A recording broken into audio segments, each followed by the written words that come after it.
का स्वागत है। एक इन दिनों बड़ा चिंता का विषय है। बच्चे सुसाइड अटेम्प्ट कर रहे हैं।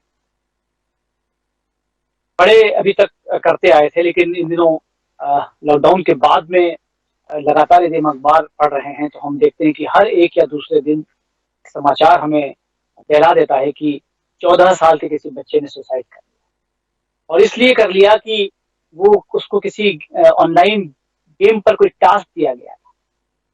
किसी बच्चे ने सुसाइड इसलिए कर लिया कि उसको किसी परीक्षा में फेल हो गया था। किसी बच्चे ने सुसाइड इसलिए कर लिया कि उसके पिताजी ने कोई वस्तु दिलाने से मना कर दिया। आश्चर्य होता है कि आखिर ऐसा कैसे होता है। इस पर समग्र रूप से बातचीत करने के लिए, इसका हल निकालने के लिए, इस पर सोचने के लिए कि आखिर ऐसा क्या किया जाए कि हम इस विचार से मुक्त हो सके, हमारे बच्चे मनोविज्ञान जो है उनका मजबूत हो सके और किसी भी तरह की समस्या से लड़ने में वो काबिल हो सके। इस पर बातचीत करने के लिए हमारे साथ में आज मौजूद हैं श्रद्धा तिवारी जी, जो साइकोलॉजिस्ट हैं और मनोविज्ञान के विषय पर बहुत गंभीरता से रिसर्च कर रही हैं। खासतौर पर बच्चों पर वो शोध कर रही हैं। हमारे साथ में मौजूद हैं सत्येंद्र चौधरी जी, जो भाजपा प्रवक्ता हैं, भाजपा नेता हैं, वरिष्ठ। हमारे साथ में मौजूद हैं राजकुमार केलू जी, उपाध्याय, जो प्रदेश प्रवक्ता हैं कांग्रेस से। आप सभी का स्वागत है। सबसे पहले मैं, चूंकि साइकोलॉजिस्ट के रूप में श्रद्धा जी आप हमारे साथ मौजूद हैं, मैं इस मनोविज्ञान पर बातचीत करना चाहूंगा कि एक बच्चा मजबूत होता है, एक बच्चा कमजोर होता है, मानसिक रूप से बात करें, इसका मूल कारण क्या है? शुरुआत कहाँ से होती है? क्या कारण है कि एक बच्चा सोचने समझने में सक्षम होता है, हालात से लड़ने में सक्षम होता है, दूसरा बच्चा नहीं होता है? क्या कारण?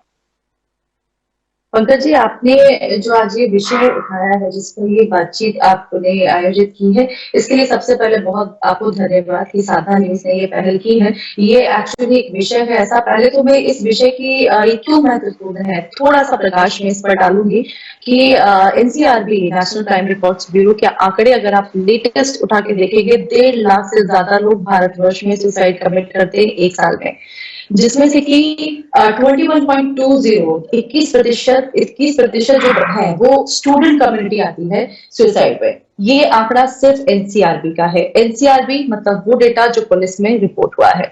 इसके अलावा डब्ल्यूएचओ और जीबीडी की रिपोर्ट ये कहती है कि 58% सुसाइड जो है वो रिपोर्ट ही नहीं होती है as a suicide case in police reporting.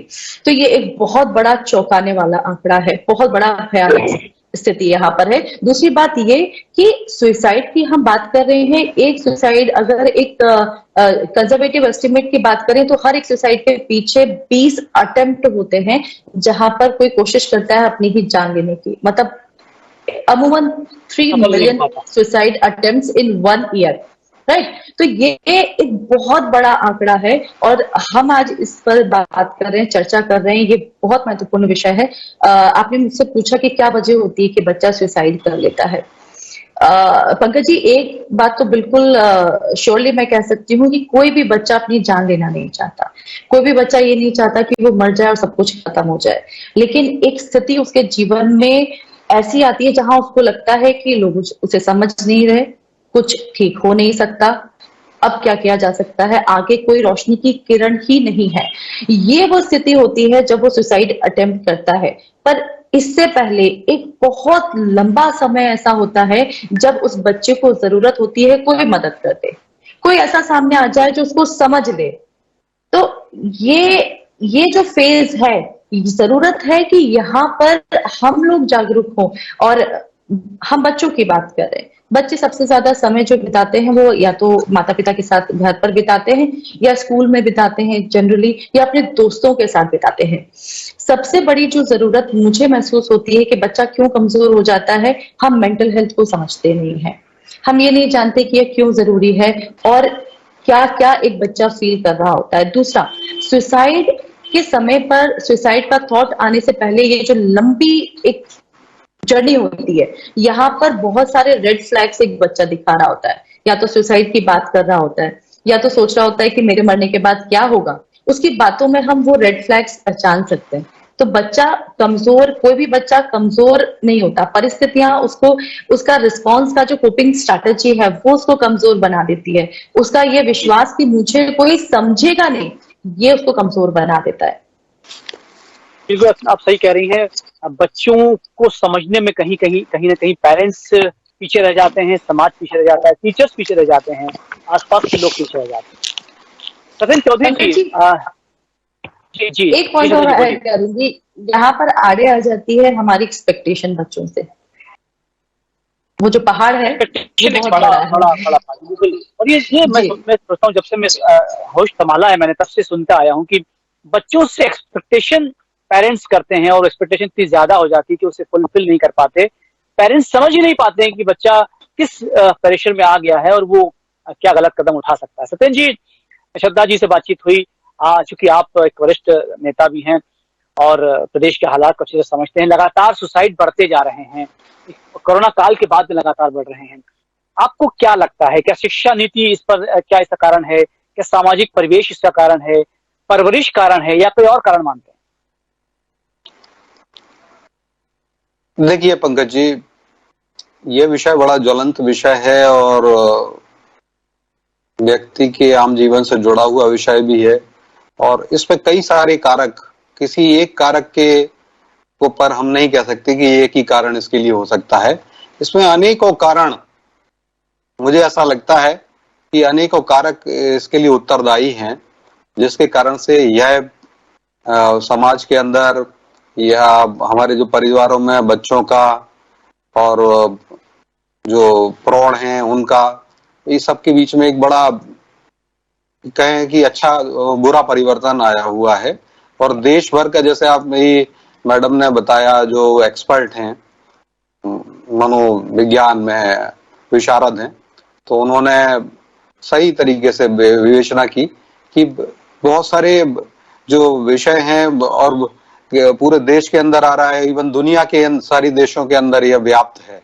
और अभी कोविड के बाद में पोस्ट कोविड एरा जो आया है, उसमें काफी कुछ परिस्थितियां बदल गई हैं, उससे भी बहुत ज्यादा ये आया है अभी, क्योंकि निराशा का भाव, नैराश्य का भाव जो एक आया हुआ है ना, उसके कारण से मुझे ऐसा लगता है कि नैराश्य सब जगह से नैराश्य हो रहा था। और ये बहुत सारे कारक जो बात हुई, ये अब मैं आपको बात करूं कि अगर हमारे राजनीतिक दल हैं, हर इसको कम करने के लिए हमारे को मतलब एक कलेक्टिव एफर्ट्स करने की जरूरत है। राजनेता अपना कलेक्टिव एफर्ट्स करें, कोई भी दल और संप्रदाय, दल जितना है, कांग्रेस या कोई दल, इसमें अपनी अपनी दलगत राजनीति से ऊपर उठ करके बात करने वाली बात है। और इसी प्रकार से समाज के अंदर सभी जो समाज हैं, समुदाय हैं, या अलग अलग धर्म के अनुयायी हमारे यहाँ हैं, तो जो धर्म गुरु हैं, और समाज के अंदर हर समाज के लोग जो हैं, जो प्रमुख प्रबुद्ध जन होते हैं, इस तरीके से सबकी जिम्मे कलेक्टिव रिस्पॉन्सिबिलिटी बन जाती है। और दूसरी बात, हमारे तो ये बहुत बड़ा, उसके कारण से ही अगर हम परिवर्तन ला पाएंगे।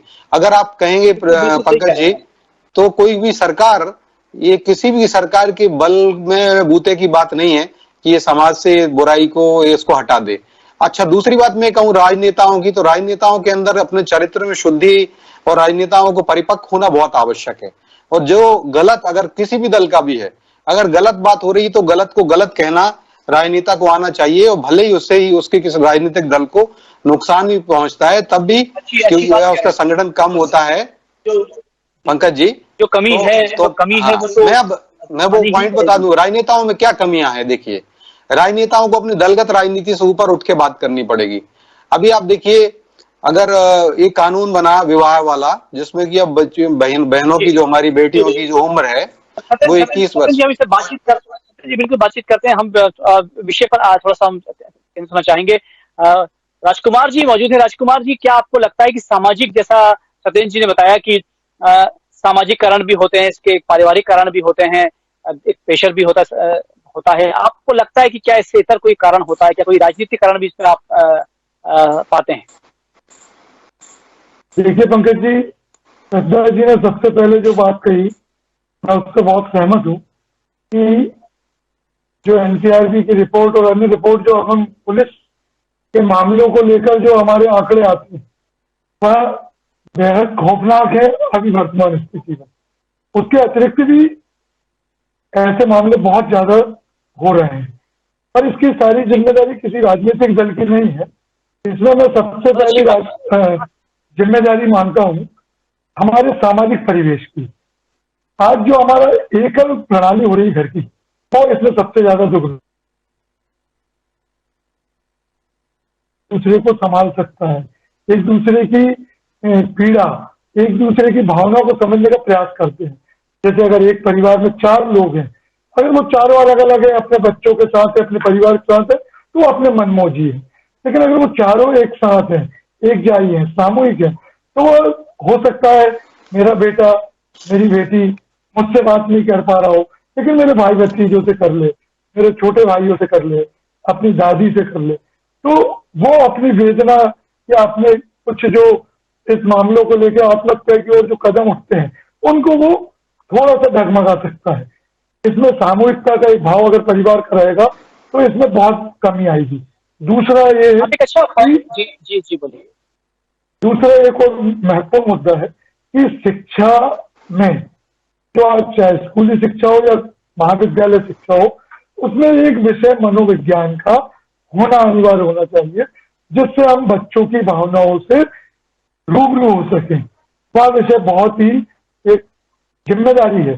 उससे क्या होता है कि कई बार पंकज जी, जिस बच्चे को थोड़ा सा परिवार में नहीं बोल पा रहा है, पर वो अपने शिक्षक से बात कर लेता है। श्रद्धा जी हमारे साथ में है, राजकुमार जी इस बात पे बात कर लेते हैं, क्योंकि आप जो बता रहे हैं श्रद्धा जी, क्या आपको लगता है कि एक विषय उठाया है और ये बात बार होती भी रही है कि एकल परिवार होते जा रहे हैं, सामूहिक परिवार खत्म हो रहे हैं।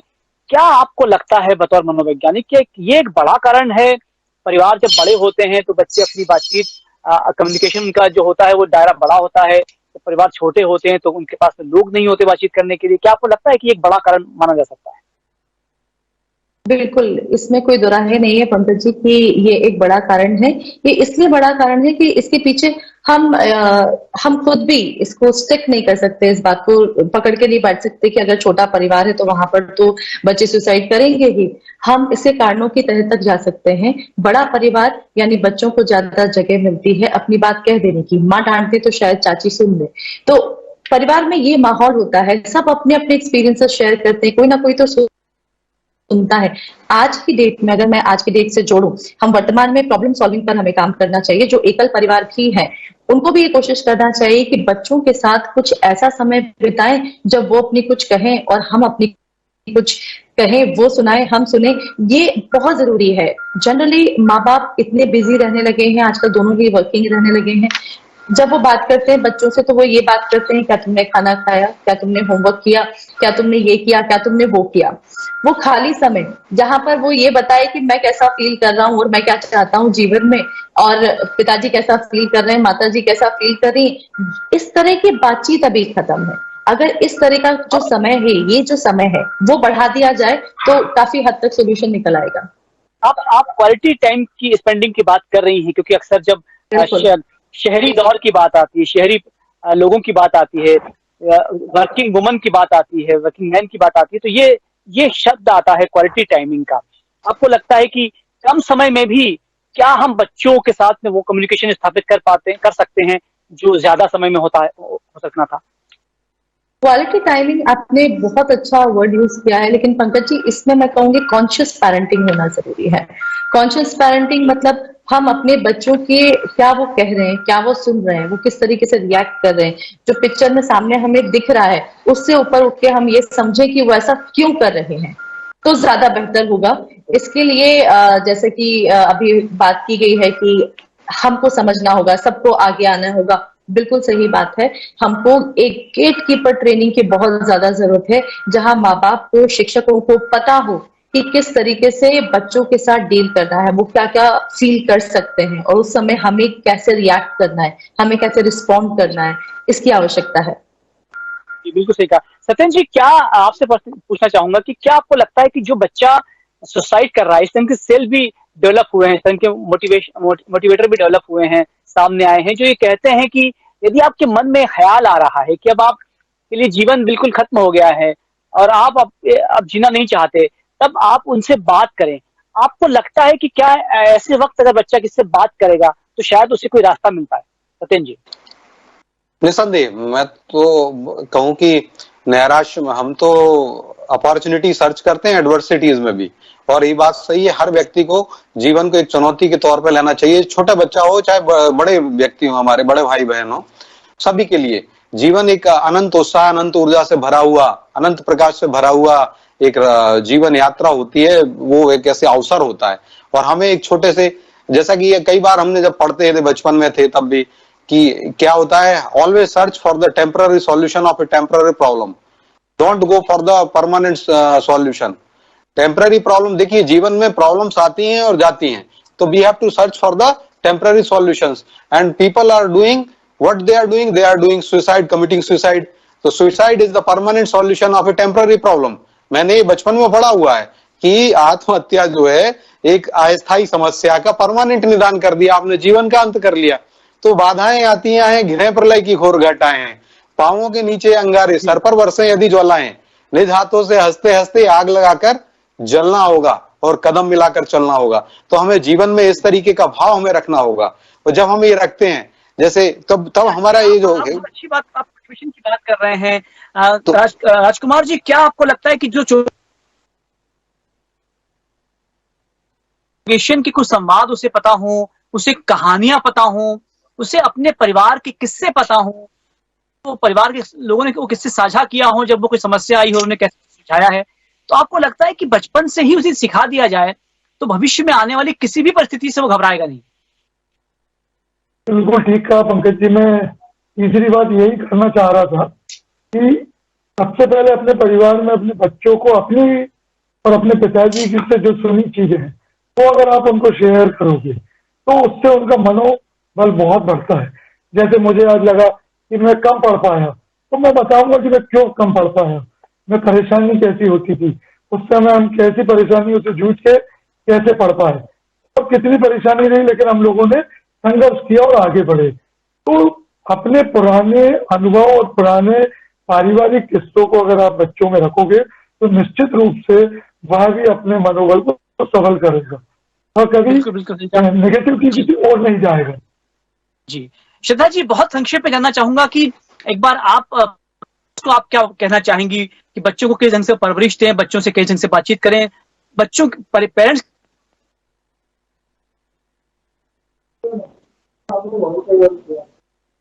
पंकज जी, आपका सवाल एक बार रिपीट करेंगे, मुझे आवाज बीच में करके।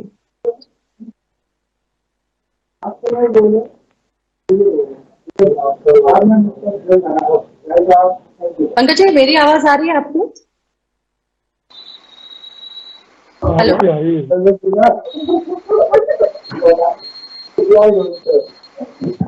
पंकज जी, आप अपना सवाल एक बार रिपीट करेंगे प्लीज?